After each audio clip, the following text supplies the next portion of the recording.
Hey, what's going on? So,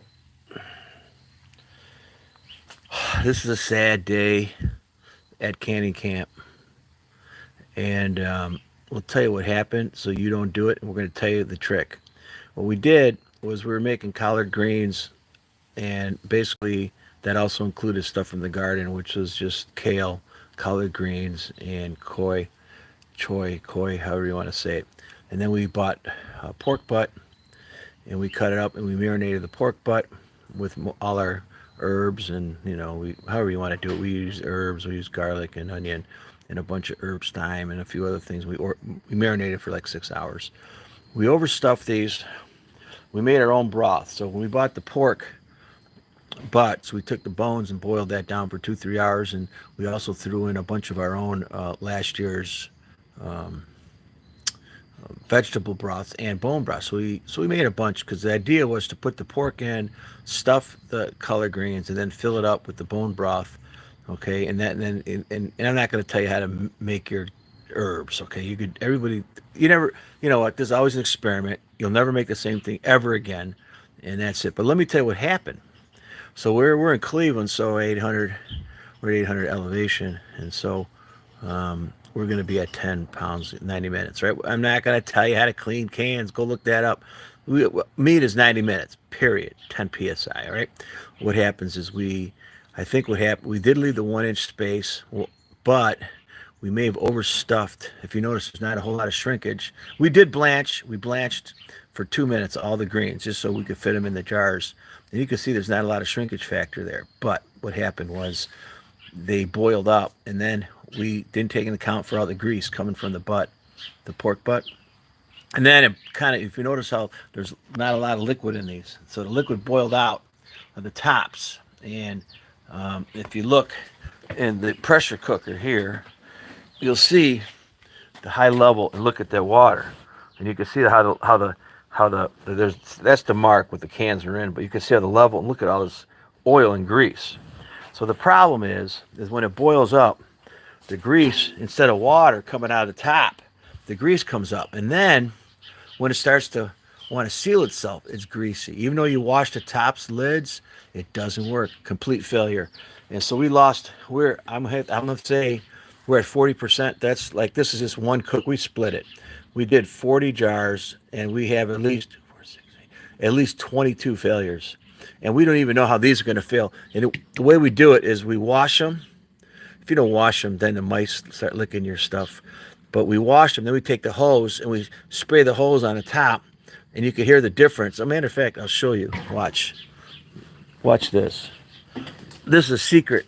Okay, so for example, here, watch. Hear that? Listen. Hear that? Failures. Hear it? All right. So it's always an experiment. So here's what we're going to do. Oh, by the way, we ate one of these. We put some butter on it and some Slovenian salt. It was the most amazing dish on this planet. I mean, it was one of the best dishes I've ever ate. Thinking eating green like a rabbit. No, it was amazing. So this is a really good mixture. We're gonna do this again because we're still growing a lot. So we're gonna try this again in a couple weeks. This time we're gonna do part A. We're gonna still marinate, but we're gonna put this in quarts, not in quarts, in pints.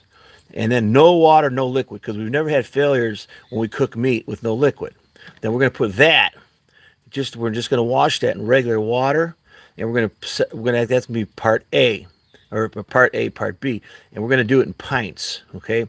And then we're still gonna do the bone broth, but we're gonna have part C, and we're gonna put those in quarts in bone broth. So when you want to eat this, you mix A, B, and then the bone broth. I know it's kind of a pain, but you know what?